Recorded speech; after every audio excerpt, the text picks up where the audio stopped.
ये बिरला सॉफ्ट 1995 में बनी ये कंपनी और इसी के बिरला ग्रुप की आईटी कंपनी है और क्लाउड एआई और डिजिटल टेक्नोलॉजी में ग्लोबल लीडर है कंपनी और 12,000 से ज़्यादा प्रोफेशनल्स कंपनी के पास में हैं काम करते हुए। हमारे साथ कार्यक्रम में शामिल हो रहे हैं कंपनी के एमडी और सीईओ अंगन गुहा साहब। पुणे यूनिवर्सिटी से गुहा साहब ने इलेक्ट्रॉनिक्स इंजीनियरिंग में डिग्री हासिल की और शिकागो यूनिवर्सिटी से आपने मैनेजमेंट प्रोग्राम पूरा किया है।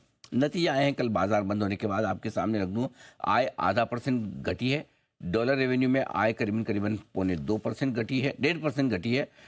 एबिट 0.1% घट कर आया है। मार्जिस फ्लैट रहे 10.5% के आसपास और मुनाफे में 8% की कमी आती हुई दिखी है। गोवा साहब, बहुत बहुत स्वागत है आपका सर, धन्यवाद हमें समय देने के लिए। Good morning. सबसे पहले कांस्टेंट करेंसी रेवेन्यू ग्रोथ आपकी डी ग्रोथ आई है, थोड़ी नेगेटिव आई है, 1% से ज़्यादा की। क्या वजह रही है सर? बाजार उसी को लेकर थोड़ा सा चिंतित है, जरा समझाएं sir. So Anil ji, first of all, thank you for having me on the show. So Anil ji देखिए, हमारा जो ये क्वार्टर गया है Q3, वो सीजनली वीक क्वार्टर होता है। यहाँ पे फर्लोज होते हैं और BFSI जो हमारा सेगमेंट है वहाँ पे जहाँ तक फर्लोज आते हैं, पर इस साल हमारा फर्लोज हेल्थ केयर सेगमेंट में भी आया है। तो वो हेल्थ केयर और BFSI के फर्लो के चलते our revenue is has degrown slightly. But on a year-on-year basis, rupee terms, our revenue has still grown about 1%, 1.5%. Okay, रूपी टर्म्स में अच्छी ग्रोथ आती हुई दिखिए। मार्जिन आपके साथ 10.5% के आसपास स्टेबल हैं। क्या आपको लग रहा है, क्या ये रीजनेबल लेवल्स हैं जहां आप मेंटेन कर पाएंगे, या आगे चलते हुए कम या ज़्यादा होने का अनुमान है? So, Anil ji, आप अगर देखेंगे, again, the Q3 quarter is a slow quarter. We have furloughs in that quarter. Plus, इस quarter में हमने wage hike भी दिया हुआ है. तो wage hike देने के बावजूद हमने margins maintain किए हैं. We have been able to maintain the EBITDA levels at about 12%, which I think we have done well operationally. अब Q4 में हमारे थोड़े फर्लोज और आएंगे in the month of January. अभी जनवरी में हमको फर्लोज दिखे हैं. तो अभी देखना है how do we execute in this quarter. हमारा अनुमान यही रहेगा कि वी मेंटेन मार्जिन्स, बट वो देखना है कि किस तरह से रेवेन्यू आता है, उस हिसाब से हम मार्जिन डिटरमाइन कर सकते हैं. परफेक्ट। अच्छा सर, एक चीज़ और बताएं कि डील विंस इस तिमाही में किस तरह की रही है, और वहाँ किस तरह का आउटलुक है आपका इस वक्त?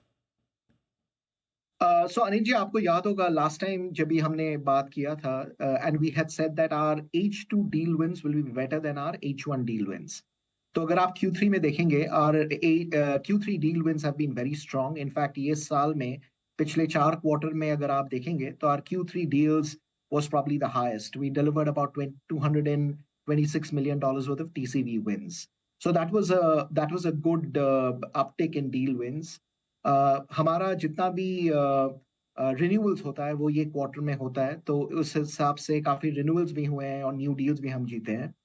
Q4, I'm hoping that we will be able to maintain our deal wins at the same level or maybe even slightly higher.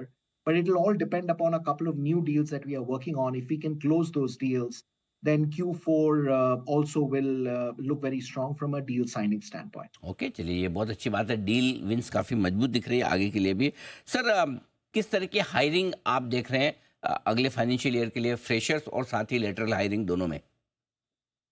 सो अनिल जी, हमारा जो बिजनेस है वो दो तरह से चलता है. तो one is we will obviously drive a lot more efficiency, and so we will have a lot of internal people to redeploy in projects, which we will continue to do. We will continue to go in the market to hire both freshers as well as lateral people depending upon the business momentum. अब कहना थोड़ा मुश्किल है क्योंकि अभी भी US market थोड़ा uncertain है. It will take a couple of quarters for the markets to settle down, and maybe only then we will be able to give our hiring plans. So, let the Q4 as a quarter get over. Once the Q4 gets over, I'll be in a better position to give you a view, directionally at least, कि कितने लोग hire होंगे, कितने लोग internally deploy करेंगे, and what will be the revenue growth situation for next year. Perfect, I understand sir. दूसरी बात जो है वर्टिकल्स को लेकर, क्या उसको लेकर क्लैरिटी है? कौन से वर्टिकल्स आपको ज़्यादा मजबूत और अच्छी ग्रोथ देने वाले दिख रहे हैं सर?